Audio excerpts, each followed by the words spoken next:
প্রিয় ভাইয়েরা, প্রিয় মা বোনেরা, আজকে বুধবার দিন অথবা রাত যে কোনো সময় ছোট্ট এই দোয়াটি যদি 27 বার পাঠ করেন, আল্লাহ রব্বুল আলামিন আপনার জীবনের যৌবনের যত ধরনের গুনাহ আছে, জটিল গুনাহ, কঠিন গুনাহ, গোপন গুনাহ, সব ধরনের গুনাহ আল্লাহ মাফ করে দিবেন। সুবহানাল্লাহ, সুবহানাল্লাহ। এমনি ভাবে নবীজি ওয়াদা করে বলেছেন, যারা ছোট্ট এই দোয়াটি পাঠ করবে আল্লাহ নিজে তাদের ঋণ পরিশোধের দায়িত্ব নেবেন এবং আল্লাহ তাদেরকে বৃষ্টির মতো রহমত বরকত দান করবেন, আল্লাহ তাদেরকে বৃষ্টির মতো রিজিক দান করবেন, আল্লাহ তাদেরকে ধনী বানায়া দিবেন, ধনী বানায়া দিবেন। সুবহানাল্লাহ, সুবহানাল্লাহ। এমনি ভাবে প্রিয় ভাইয়েরা, প্রিয় মা বোনেরা, আপনাদেরকে এমন একটা দোয়া পড়ায়া দিব, ওই দোয়াটা যদি পড়েন আপনি জান্নাতে চলে যাবেন। আপনি ওই দিন মারা গেলে দিনেই জান্নাতে চলে যাবেন, রাতে মারা গেলে রাতেই জান্নাতে চলে যাবেন। প্রিয় ভাইয়েরা, প্রিয় মা বোনেরা, আজকের এই বয়ানটি শুরু থেকে শেষ পর্যন্ত শুনবেন এবং আমি যেভাবে যে নিয়মে আমলগুলো বলে দিব আপনারা আমার সঙ্গে আমলগুলো করে নিবেন। আমি যেভাবে যে নিয়মে দোয়াগুলো বলে দিব আমার সঙ্গে দোয়াগুলো পড়ে নিবেন। আমি সহজ করে ব্যঙ্গে ব্যঙ্গে বলে দিব। প্রিয় ভাইয়েরা, প্রিয় মা বোনেরা, ভালো করে মনে রাখবেন, এই আমলগুলো যদি করতে পারেন, এই দোয়াগুলো যদি পড়তে পারেন, আপনার হাতের গুনাহ, পায়ের গুনাহ, চোখের গুনাহ, অন্তরের গুনাহ, সগীরা গুনাহ, কবিরা গুনাহ, জানা গুনাহ, অজানা গুনাহ, শিরিক গুনাহ, বেদাত গুনাহ, গোপন গুনাহ, জটিল গুনাহ, কঠিন গুনাহ, সব ধরনের গুনাহ আমার আল্লাহ ধুয়ে মুছে পরিষ্কার করে আপনাকে পুত পবিত্র নিষ্পাপ বেগুনা মাসুম বানায়া দিবেন। সুবহানাল্লাহ। আমার আল্লাহ আপনাকে সব ধরনের বিপদ আপদ থেকে হেফাজত করবেন, আপনার অভাব অনটন দূর করে দিয়ে আল্লাহ খুশি হয়ে আপনাকে আমাকে জান্নাত দান করে দিবেন। সুবহানাল্লাহ। প্রিয় ভাইয়েরা, প্রিয় মা বোনেরা, আজকে বুধবার দিন অথবা রাত যে কোনো সময় আপনারা এই আমলগুলো আমার সঙ্গে করে নিবেন। প্রিয় ভাইয়েরা, প্রিয় মা বোনেরা, ভালো করে মনে রাখবেন, এই বুধবার অনেক গুরুত্বপূর্ণ, অনেক ফজিলতপূর্ণ। প্রিয় ভাইয়েরা, প্রিয় মা বোনেরা, এই আমলগুলো আপনারা কিভাবে করবেন, কোন নিয়মে করবেন ভালো করে মনে রাখবেন। এই আমলগুলো করার জন্যে উত্তম হলো উযু করে নেওয়া। তবে উযু ছাড়াও আমল করা যাবে, কোনো সমস্যা নাই। কারণ প্রিয় ভাইয়েরা, প্রিয় মা বোনেরা, ভালো করে মনে রাখবেন, উযু করে নিলে উত্তম।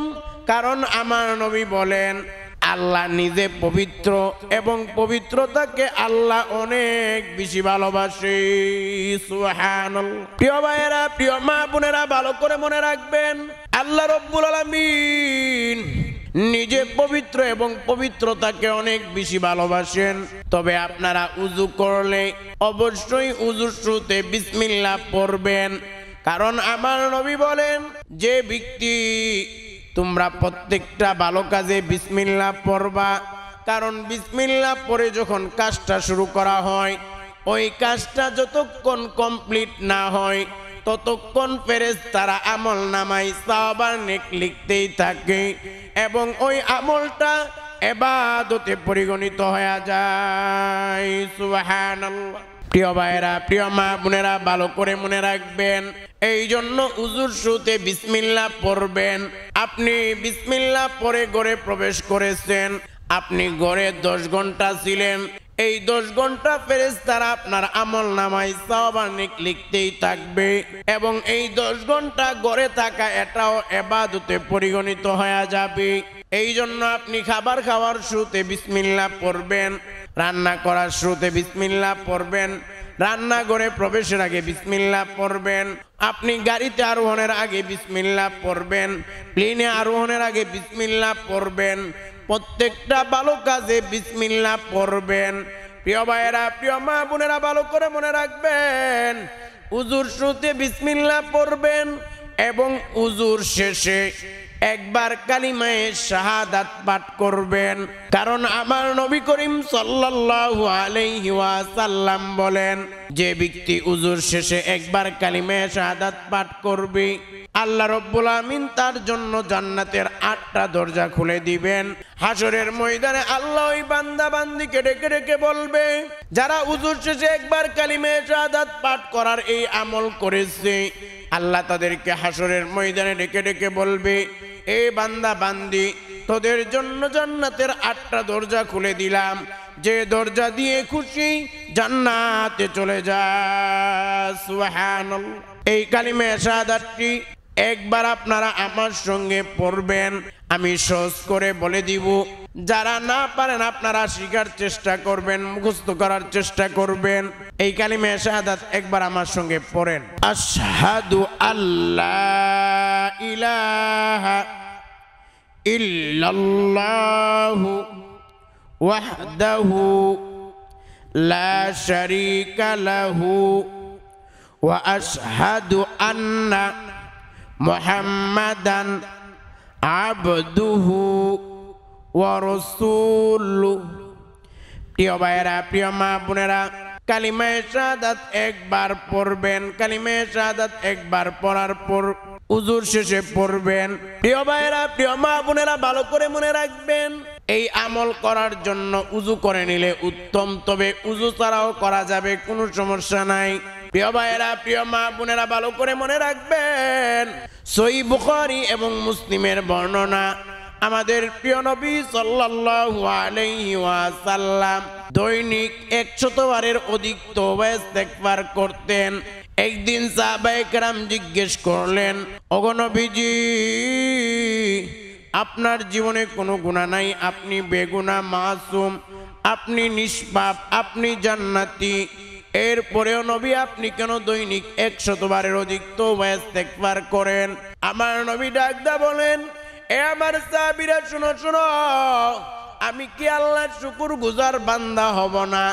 একটু চিন্তা করে দেখেন, আমাদের প্যারা নবী সাল্লাল্লাহু আলাইহি ওয়াসাল্লাম জীবনে কোনো গুনাহ নাই, নবীজি বেগুনাহ, মাসুম, নবীজি নিষ্পাপ, নবীজি জান্নাতি, এরপরেও নবী যদি দৈনিক 100 বারের অধিক তওবা ইস্তেগফার করে থাকেন, তাহলে আমার আপনার দৈনিক কি পরিমাণ তওবা ইস্তেগফার করা দরকার? প্রিয় ভাইয়েরা, প্রিয় মা বোনেরা, ভালো করে মনে রাখবেন, আজকে এই আমলগুলো যখন আমার সঙ্গে করে নিবেন, এখানে তওবা ইস্তেগফারও সঠিক নিয়মে সঠিকভাবে হয়ে যাবে। অনেকে তওবা ইস্তেগফারের নিয়মও জানে না, এই আমলগুলো অবশ্যই করবেন। এমনি ভাবে প্রিয় ভাইয়েরা, প্রিয় মা বোনেরা, ভালো করে মনে রাখবেন, দোয়া, এই দোয়া অনেক দাম। কারণ আমার নবী বলেন, লা ইয়ারুদ্দুল কাদা ইল্লা দুআ, দোয়া মানুষের ভাগ্য পর্যন্ত পরিবর্তন করে দিতে পারে, কোনো কিছুই মানুষের ভাগ্য পরিবর্তন করতে পারে না ইল্লা দুআ, দোয়া ছাড়া। এই জন্য মনে রাখবেন, এখানে দোয়া হবে, আমলগুলো আসবে, দোয়া আসবে। এই আমলগুলো, দোয়াগুলো করলেই আপনার ভাগ্য পর্যন্ত পরিবর্তন হয়ে যেতে পারে।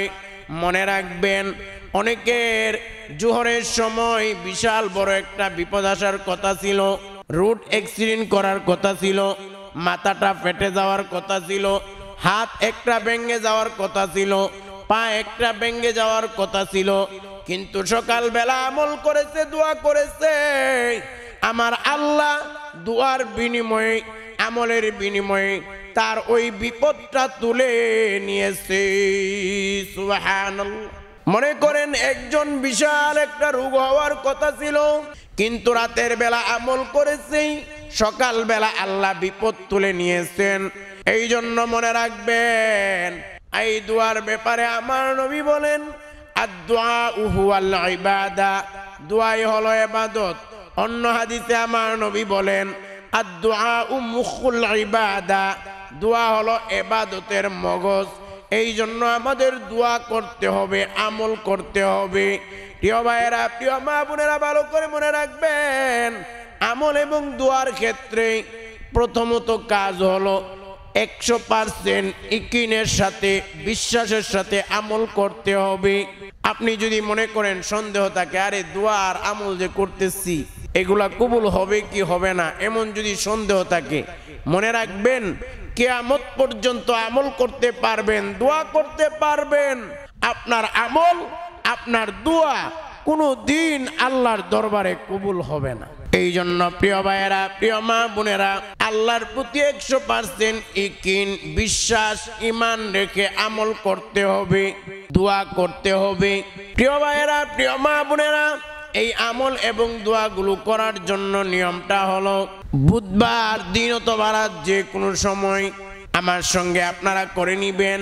প্রথমত কাজ হলো আমি যে দুরূদটি যেভাবে যে নিয়মে পড়ব, আমার সঙ্গে আপনারা ওই দুরূদটি 27 বার পড়বেন। এরপর দ্বিতীয় নাম্বার কাজ হলো ক্ষমার শক্তিশালী দোয়া, যেই দোয়াটি আল্লাহর পয়গম্বর মুসা আলাইহিস সালাতু ওয়াস সালাম ভুল করে ওই দোয়াটি আল্লাহর কাছে করেছিলেন। আল্লাহ মুসা আলাইহিস সালাতু ওয়াস সালামকে ক্ষমা করে দিয়েছেন এবং আমার আল্লাহ ঘোষণা করে দিয়ে বলে দিয়েছেন, আমার গুনাহগার বান্দা বান্দি যদি এই দোয়াটা পড়ে আমি আল্লাহর কাছে মাফ চাই, আমি আল্লাহ গুনাহগার বান্দা বান্দির জীবনের যৌবনের সমস্ত গুনাহ খাতাগুলো মাফ করে দিব। সুবহানাল্লাহ। দ্বিতীয় নাম্বার কাজ হলো ক্ষমার এই পাওয়ারফুল শক্তিশালী দোয়াটি আপনারা আমার সঙ্গে 10 বার পড়বেন। এরপর 3 নাম্বার কাজ হলো রিজিক বৃদ্ধি হওয়ার জন্যে, ধনী হওয়ার জন্যে, অভাব অনটন দূর হওয়ার জন্যে নবীজির শিখানো শক্তিশালী দোয়াটি আমার সঙ্গে 3 বার পড়বেন। এরপর 4 নাম্বার কাজ হলো শক্তিশালী পাওয়ারফুল দোয়া, যেই দোয়া পড়লে আপনি জান্নাতে চলে যাবেন। দিনে পড়লে দিনে জান্নাত, রাতে পড়লে রাতে জান্নাত। এই জন্য যখন এই বয়ানটা শুনবেন দোয়াটা আমার সঙ্গে পড়ে নিবেন। এই দোয়াটি একবার আমার সঙ্গে পড়বেন, এটা হলো 4 নাম্বার কাজ। এরপর 5 নাম্বার কাজ হলো আমি যে দুরূদটি যেভাবে যে নিয়মে পড়ব আমার সঙ্গে আপনারা ওই দুরূদটি 12 বার পড়বেন। প্রিয় ভাইয়েরা, প্রিয় মা বোনেরা, ভালো করে মনে রাখবেন, প্রথম কাজ হলো আমি যে দুরূদটি যেভাবে যে নিয়মে পড়ব আমার সঙ্গে আপনারা ওই দুরূদটি 27 বার পড়বেন। প্রিয় ভাইয়েরা, প্রিয় মা বোনেরা, আমার সঙ্গে আপনারা দুরূদটি 27 বার পড়বেন। অনেকে অনেক সময় বলে, হুজুর কত আমল করি, কত দোয়া করি, কত কিছুই করি, কিন্তু আমল দোয়া কবুল হয় না। আল্লাহর নবীর সাহাবী উমর ইবনুল খাত্তাব রাদিয়াল্লাহু তাআলা আনহু থেকে বর্ণিত, তিনি বলেন, ইন্নাদ দুআ মাওকুফুন বাইনাস সামাই ওয়াল আরদ। আল্লাহর নবীর সাহাবী উমর রাদিয়াল্লাহু তাআলা আনহু বলেন, নিশ্চয়ই দোয়া এবং দোয়াগুলো আমলগুলো আসমান এবং জমিনের মাঝখানে ঝুলন্ত থাকে, লটকায়া থাকে, যতক্ষণ না তোমরা তোমাদের নবীর উপর দুরূদ পাঠ করো। এই জন্য মনে রাখবেন, নবীর উপর দুরূদ না পড়লে দোয়া আমল আল্লাহর দরবারে কবুল হয় না। কবুল হবেই বা কিভাবে? কারণ ওই দোয়া আমল আল্লাহ পর্যন্ত, আরশে আজিম পর্যন্ত পৌঁছাইতেই পারে না। এই দোয়া আমল কিভাবেই বা পৌঁছাইবে? কারণ দুরূদ না পড়ার কারণে দোয়া আমলগুলো আসমান এবং জমিনের মাঝখানে ঝুলন্ত আছে, লটকায় আছে। প্রিয় ভাইয়েরা, প্রিয় মা বোনেরা, ভালো করে মনে রাখবেন, এই জন্য অবশ্যই দোয়া আমলের ক্ষেত্রে অবশ্যই শুরুতে দুরূদ পড়তে হবে। দুরূদ না পড়লে দোয়া আমল কবুল হবে না। এমনি ভাবে প্রিয় ভাইয়েরা, প্রিয় মা বোনেরা, আমাদের প্যারা নবী সাল্লাল্লাহু আলাইহি ওয়াসাল্লাম বলেন, যখন কেউ দুরূদ পড়ে ওই দুরূদগুলো ফেরেশতারা নবীর রওজায় নবীর কাছে পৌঁছে দেয়। ফেরেশতারা নবীকে গিয়ে বলে, ওগো নবীজি, বাংলাদেশ থেকে অমুকের ছেলে অমুক আপনার প্রতি এতবার দুরূদ পড়েছে। নবীজি শুনে বড় আনন্দিত হয়ে যায়, নবীজি অনেক বেশি খুশি হয়ে যায়। এই জন্য অবশ্যই দুরূদ পড়তে হবে। এখন আমি যে দুরূদটি পড়ব আমার সঙ্গে আপনারা ওই দুরূদটি 27 বার পড়বেন। এটা হলো প্রথম কাজ। পড়েন আমার সঙ্গে। প্রথমবার সাল্লাল্লাহু আলাইহি ওয়াসাল্লাম, দ্বিতীয়বার সাল্লাল্লাহু আলাইহি ওয়াসাল্লাম, তৃতীয়বার সাল্লাল্লাহু